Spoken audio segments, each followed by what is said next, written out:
Diamaguène Info. Diamaguène Info. Diamaguène Info. Diamaguène Info. Diamaguène Info. Diamaguène Info. Diamaguène Info. li ngeen def am na solo. boobu ba léegi yéen a ngi taxaw ci liggéey bi. ñoom ñëpp ñoo ngi leen di sant. Nous sommes là pour tout le monde. baatu askan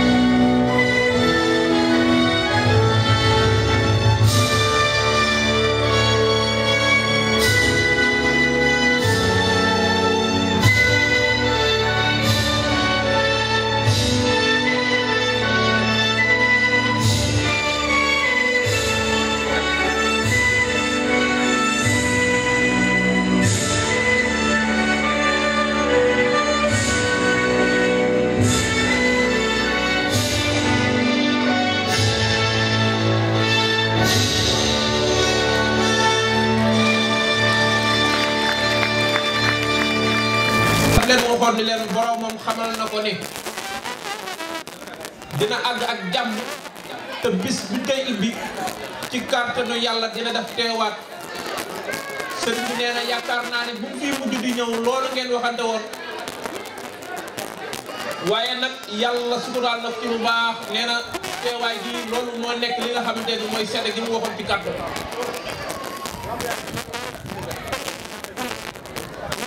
kon sëñ Siir alxuraan nee na comme programme bi dafa xaw a xat tuuti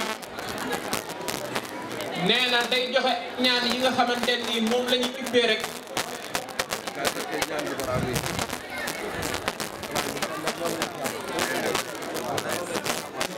dafa am ay question yoo xam ni bi mu jàllee ay ustaas yu mag dañoo ñëwaatoon di ko laaj naan ko sëñ Siir alxuraan am na ñaari question yoo xam ni xaw nañ oo jaaxal tuuti benn bi ci njëkk mooy dafa am ku ko laaj ni ko ñaari soxna boo leen yoree ndax bu événement amee wara nga am loo leen war a jox nga yor ñaar fukki junni kenn ku nekk danga koo war a jox fukki junni Siir alxuraan ni ko déedéet sëriñ Siir alxuraan ni ko bu fekkee ni am na noo demee ni muy xamee ni am na nu muy demee noo xam ni kenn ki mën nga koo jox fukki junni kenn ki mën nga koo jox ñetti junni am na noo xam ne buñ demee ñoom ñaar bu ñu tolloolee rek da ngaa jéng ustaas bi nag ñëw di ko laajaat sëñ Siir alxuraan ni ko boo fekkee ni tolloo ak njaboot nga war a jox kii fukki junni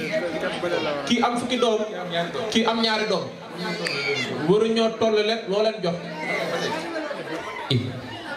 sëñ Siir alxuraan ni ko ba tey mu ni ko bu fekkee ni kii fukki meetar moo koy jot kii ñetti meetar moo koy jot waruñoo tolle le loo leen jox sëriñ Siir alxuraan ni ko kii mën nga koo jox fukki junni mu am benn mbubb kii nga jox ko ñetti junni mu am benn mbubb suñ tolloolee da ngay jéng sëñ Siir mu ni ko sëñ Siir alxuraan yow loolu foo ko teg sëriñ bi ni ko bu dàll yegsee rek bu fekkee kii 45 moo koy jot kii 3 moo koy jot ci dàll yi boo jëlee ñaari 45 jox leen ko kenn ki da ngay dégg mu ni kenn ki day wax ni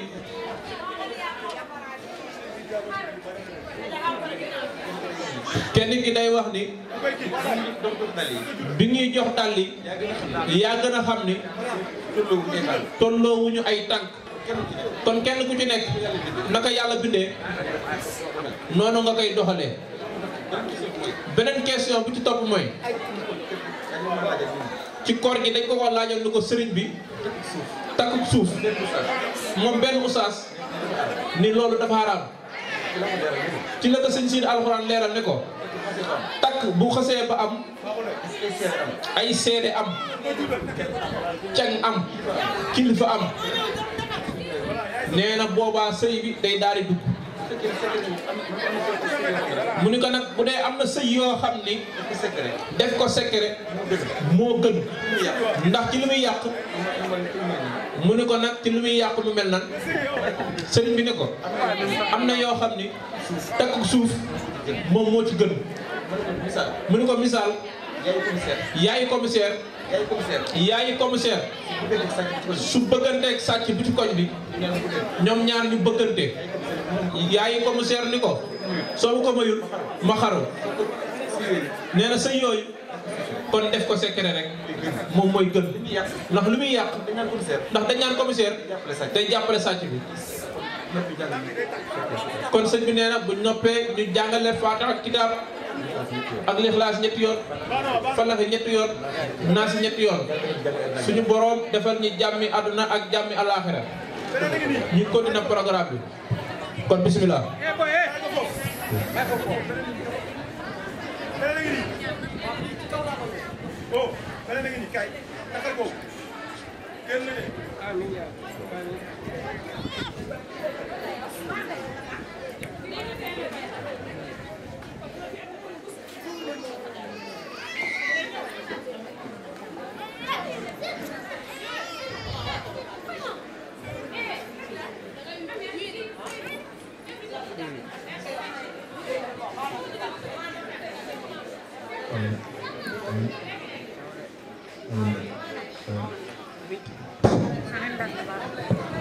jërëjëf wàccuwaayam di nuyu monsieur le maire Alioune Badara Bey nuyu bu baax aussi monsieur le maire Alioune Fall di nuyu Moussa Fall di nuyu toute la population de Diacksao di nuyu sama mbokk délégué yi nga xamante ne bi ñu ngi fii teew di leen wax ne leen daf sama kilifa daf fi nekk di Alaaji Moussa Camara kon ñu baaxee ko kàddu gi rek mu def le mot bienvenue bi waaw bismillah. mbokk yi asalaamaaleykum wa rahmatulahi taala wa barakaatu. ñu ngi nuyu kilifa yi fi teew yëpp di jiital ci nuyoo bi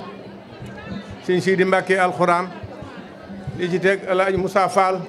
di ci teg Alioune Badara député Alioune Badara Bey di ci teg Ibrahima Diène délégué quartier bi nga xam ne moo nekk fi moo jox kàddu gi tey Babacar Dième di ko gërëm di ko sant di ko ñaanal yàlla quartier bi yàlla yàgg ci loxo ndax moom moo remplacé Ablaye Mbaye nekkoon nit ku baax ku taxawoon suñ gannaaw moom mi ñëw taxaw fi ñi ngi koy gërëm di ko sant di ko ñaanal yàlla di nuyu jigéen ñi fi teew ñëpp di nuyu sama mbokki délégué quartier maa ngi ànd ak délégation gi ma àndat ñu ngi ñi ngi ànd ak Alhaji Alsane Ndiaye ñi ngi ànd ak Alhaji Sidaat Sow Alhaji Cheikh Tidiane Xarma ak Birane Anta Sey ak mbokk yi fi teew yëpp di nuyu ñëpp di gërëm ñëpp di nuyu ndaanaan bés bii nag daaw at yee ñëwoon nañ fi defoon fi lu mel nii benn cérémonie yàlla dogal ci bi indi gëré di ñaan yàlla lii yàlla na ko yàlla yokk ñi fi teew ñëpp yàlla barke leen guddal seen fal yàlla ubbi centre bi nga xam ne yàlla dogal na tubaab yi fi taxaw jàppale leen ko amee na leen ngërëm ndax lu mel ni ku ñëw liggéey ci sam réew jàppale sa njaboot amee leen ko ngërëm kon nag tubaab yooyu ñoom it ñu ngi leen di gërëm di leen sant ñu ngi gërëm jemme itam di ko beral ak cant di ko ñaanal ndax taxawaayu rafet na di gërëm ñi fi teew ñëpp maa ngi guy ñëpp di gërëm ñëpp di ñaan yàlla jataay bi yàlla bu suñu mujj jataay yàlla may yàgg fee teew lool yàgg ba ànd ak wér lool ànd ak ngërëm yàlla jaamu yàlla guy nangu képp ku fi am aajo yàlla na ko yàlla fajal ku ci amul jëkkër yàlla la may jëkkër ku ci am soxna bëgg yàlla la yaay soxna yàlla na yàlla barke njaboot gi ñu ngi gërëm ñëpp asalaamaaleykum wa rahmatulahi taala wa baraka salaamaaleykum bismillah yow da ngaa ñaan yoon amaana sax nekk sax mu nekk ak yéen ba ko da ngeen di wax wala mu xaaral bàyyi mu tëj ko wuy sama ndey xaaral bàyyi mu tëj lii waa tëjee wuy sama ndey ni dagi na pam waaye yàlla kat ci den kon yaay asamaan yaay suuf am xam bi yàlla may suuf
Les jeunes filles issues d'une banlieue populaire de Dakar.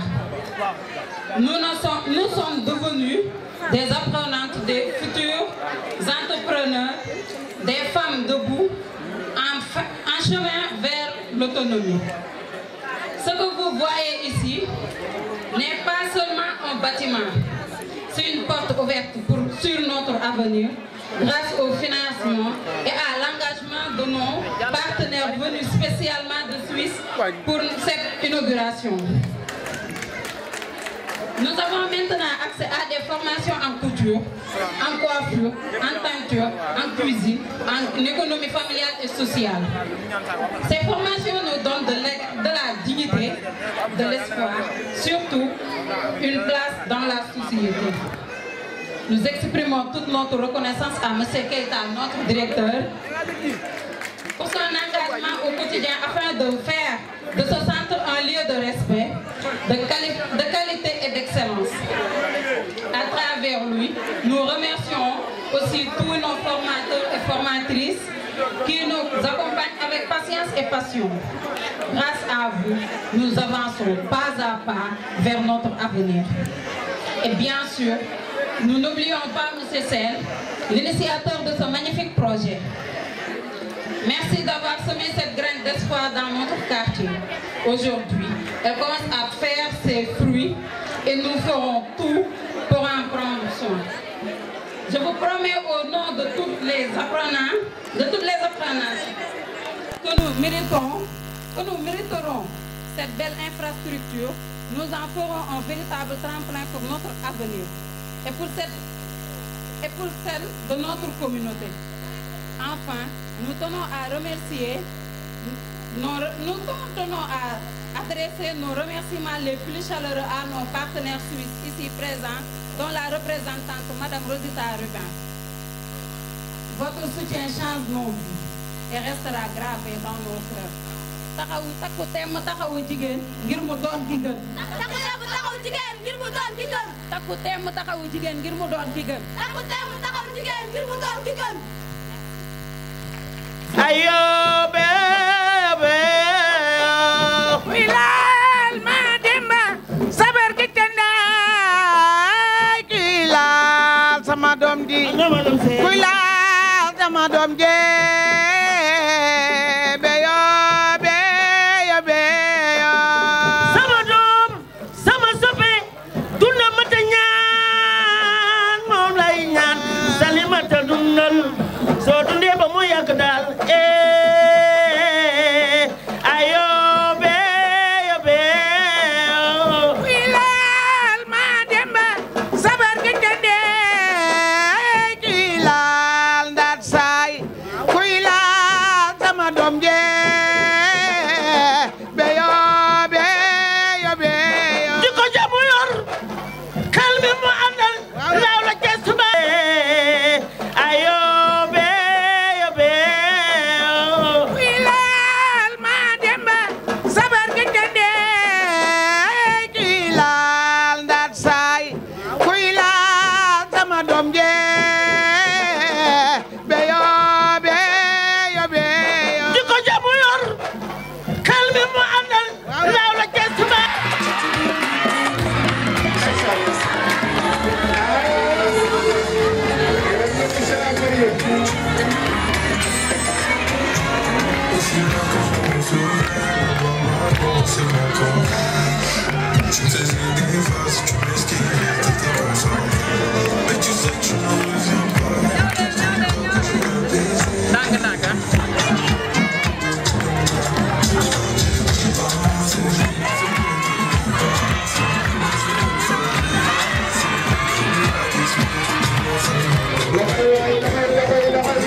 ne jot nañ seen diplôme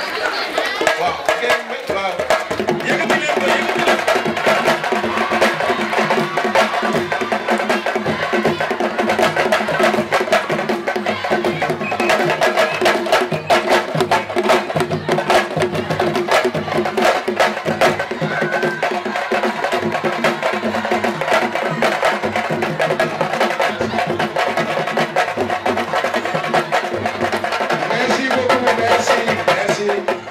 travaux yi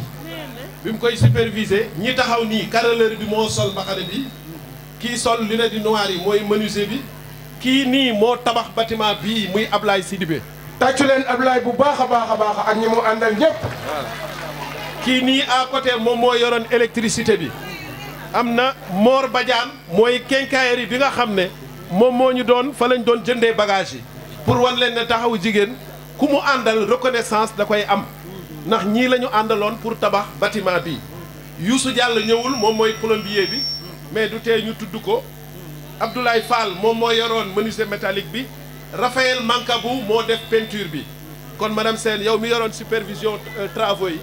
ñoom ñi ngi nii nga sànni ci kàddu ñu ñaan ñëpp tàccu leen benn. ngeen teewlu bu baax madame Sène moo doon superviser travaux yi. ñu may temps bi rek. nag ba fu mu dëkk ñaari baat nag ci wax parce que bu ànd ak ndaa naan dina wane ka mu bokkal madame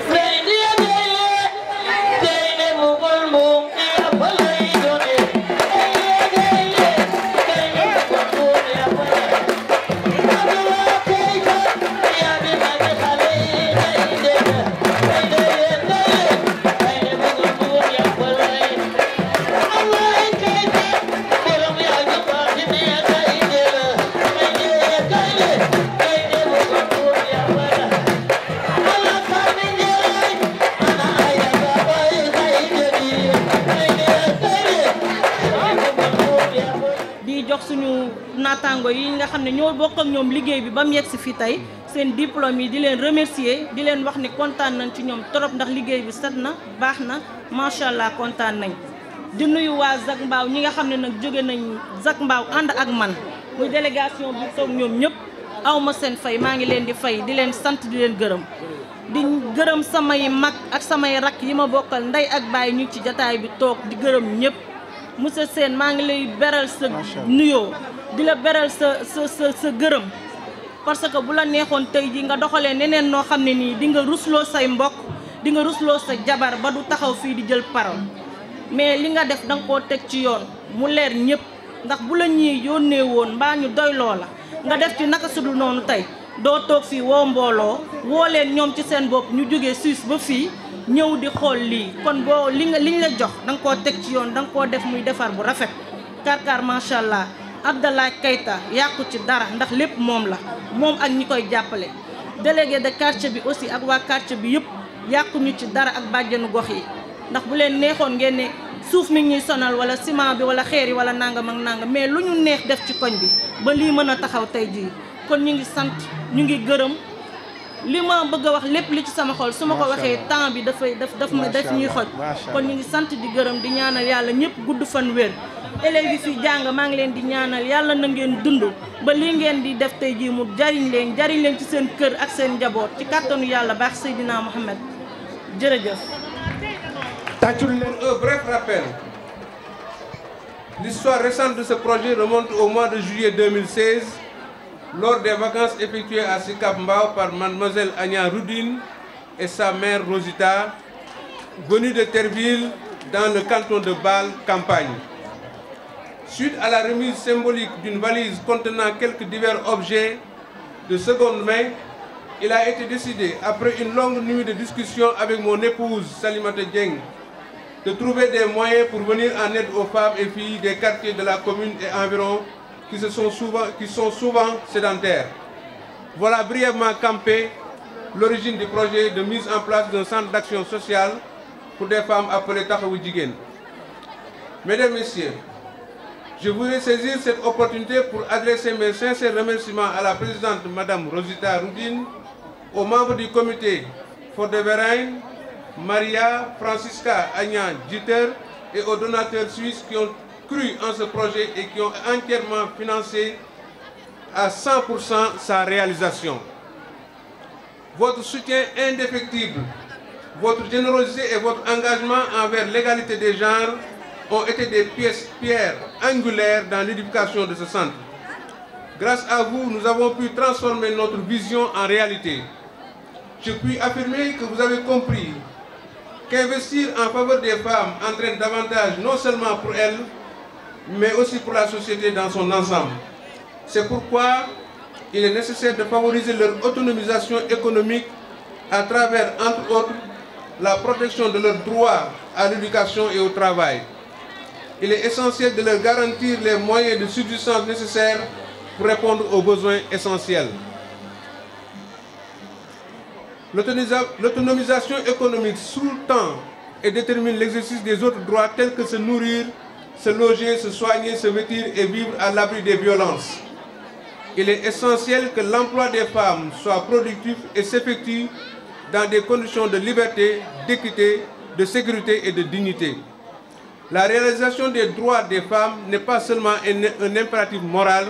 mais aussi un investissement économique intelligent. À la population de Diacksao de Guy-Sapout, ce centre est le vôtre.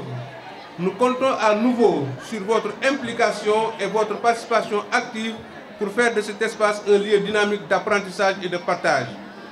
Je voudrais aussi, à travers les conseils quotidiens avisés de mon épouse, vous rendre un hommage spécial à vous les braves femmes de Diamaguène, de Thiaroye, de Mbertafouer, qui luttent inlassablement pour une indépendance économique,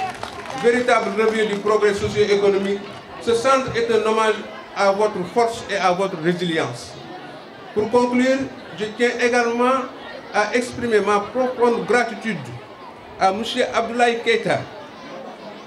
pour son engagement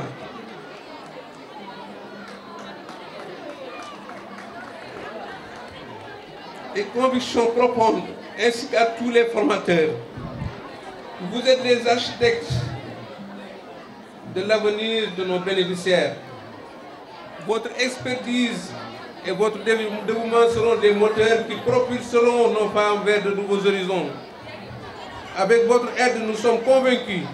qu'elles acquerront les compétences nécessaires pour s'épanouir tant sur le plan professionnel que personnel. Enfin,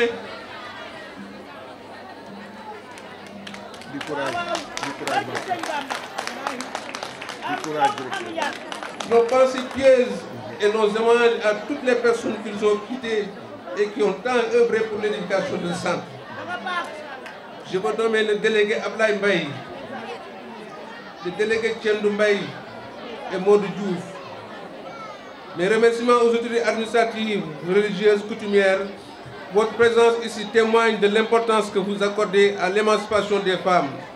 Ensemble, nous avons le pouvoir de créer des opportunités et d'éradiquer les inégalités qui freinent le progrès. Merci à tous pour votre présence et votre soutien.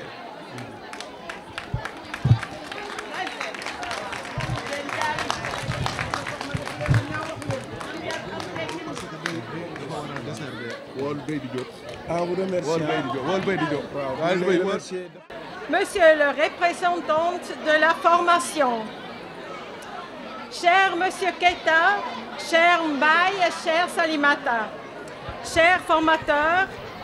chers conseillers familiales et chers élèves, chers parents et leurs familles, chers chefs de quartier et chers intéressés à notre projet. En tant que présidente du comité suisse, ce sont Maria Vogel,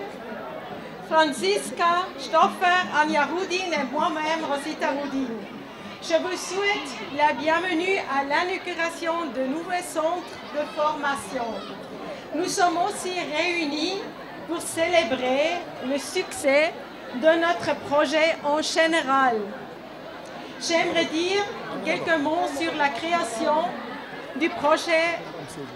notre collaboration, la haute compétence et le grand engagement des responsables ici sur place,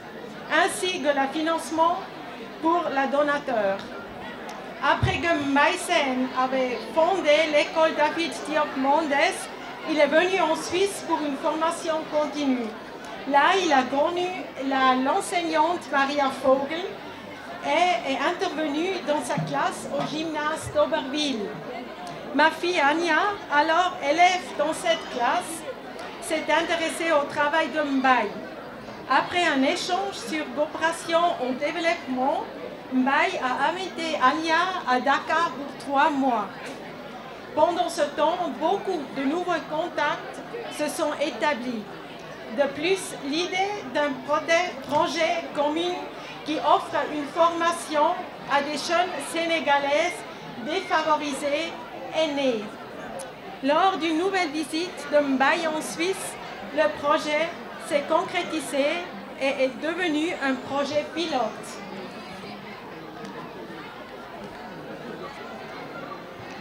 Dès le début, ce projet était basé sur la confiance et ouverture mutuelle et la compétence professionnelle des responsables sénégalais. Le coordinateur Mbaye dispose d'un vaste réseau et grâce à ses contacts de sa personnalité, il a réussi à recruter des formateurs et des conseillères familiales. Il faut également mentionner Salimata, sa femme, qui a organisé les matériaux de construction et accompagne le projet en permanence. De plus, M. Keita, le directeur du centre de formation, qui a assumé la responsabilité principale du projet sur place. M. Keita est un directeur avec beaucoup de compétences et grand engagement pour les filles et les jeunes femmes qui suivent une formation. M. Keita a un grand cœur et il est ouvert aux préoccupations des apprenants. Un grand merci à vous, M. Keita, et à tous les formateurs et les conseillères familiales. Vous êtes tous très importants et faites un travail exceptionnel. J'aimerais aussi remercier les chefs de quartier qui ont choisi les apprenants et soutiennent le projet, et aussi les familles des élèves.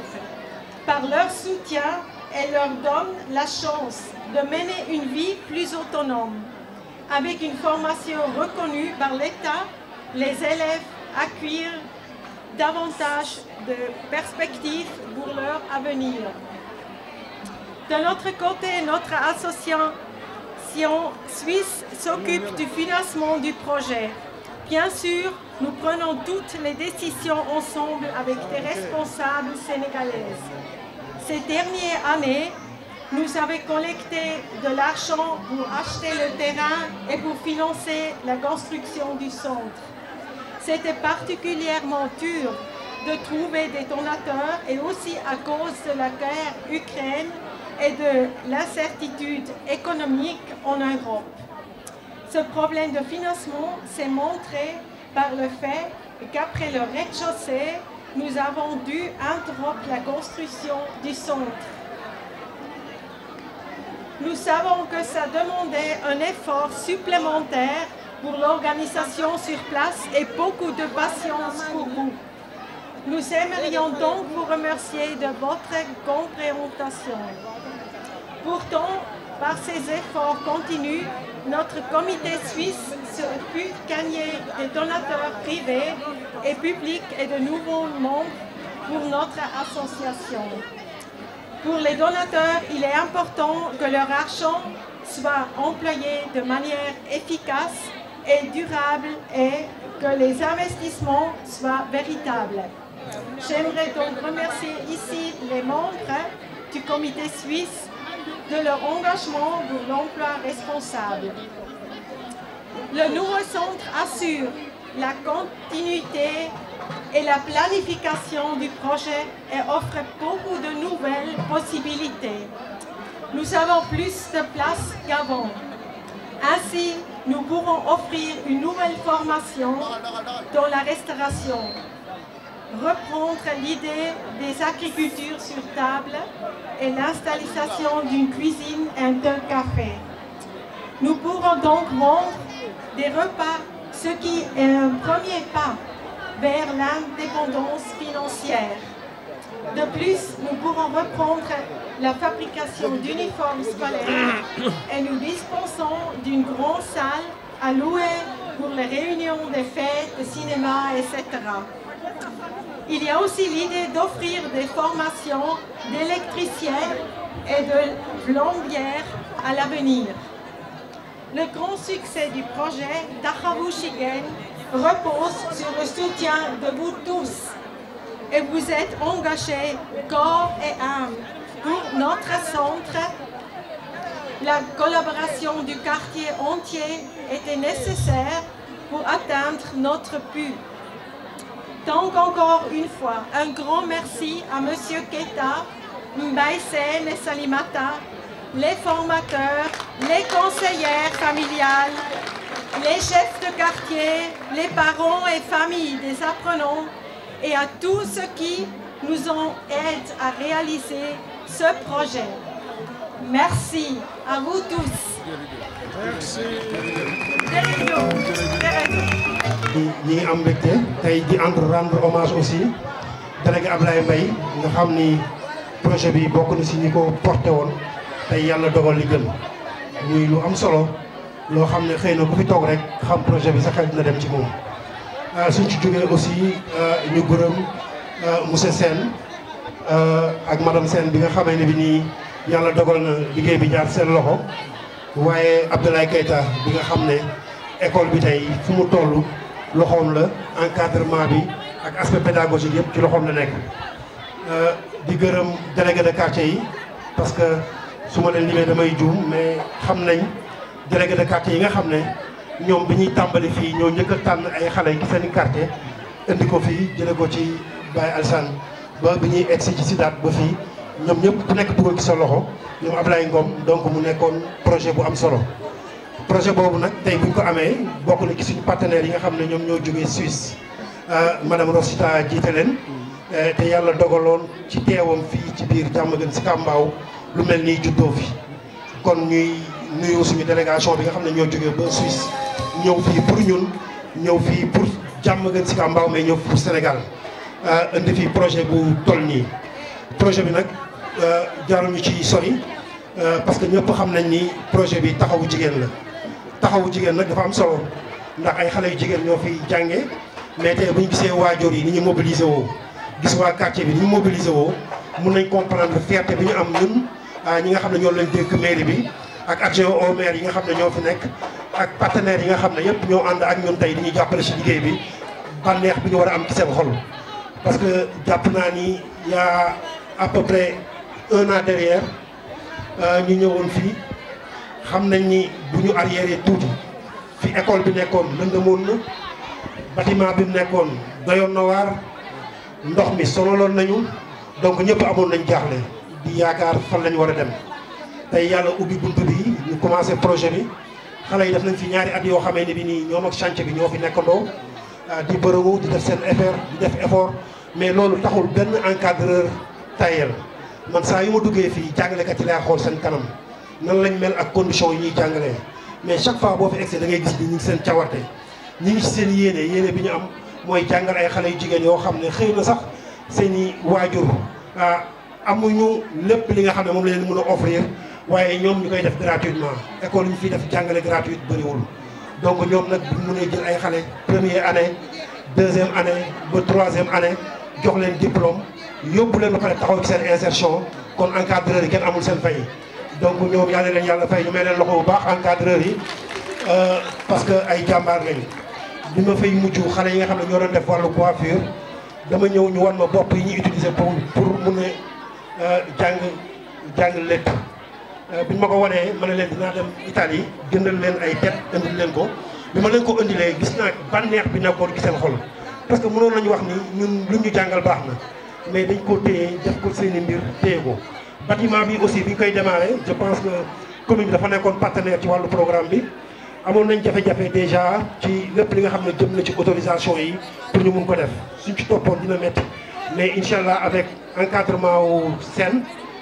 ak Abdallah ñu ànd fexe ba trouver toutes les autorisations pour ñu mën a tabax bâtiment bi ci jàmm loolu bu ñu ko mënee def conseil municipal bi moo tax ak bureau municipal bi ñoo ñuy jàppale pour ñu mën a matal loolu. kon projet bi projet la bu am solo parce que Diamaguène Sicap Mbao à part taxawu jigéen dafa am projet bu ñuy former les mêmes jeunes mais pas dans les mêmes conditions ci maison OCB. am une formation qu'on fait avec les mêmes jeunes filles dans les mêmes conditions au niveau centre polyvalent Sam Dimat mais c'est pas aussi dans les mêmes conditions tey aussi ñu taxawal benn école de formation sur les métiers di fa former fi ñu toll nii lu mat 300 jeunes tous les 3 mois mu nekk loo xam ne lu am solo la. loolu nag suñ koy def damay gërëm Saliou mu fi jaar léegi ak sama soxna madame Sare ñi nga xam ne ñoo fi teew te ñu mun a yóbbu wax ji ba ci suñu xarit Moustapha Sare mu xam ni agenda national de transformation bi muy Sénégal Vision 2050 dafa teg benn objectif mooy bëgg nañu former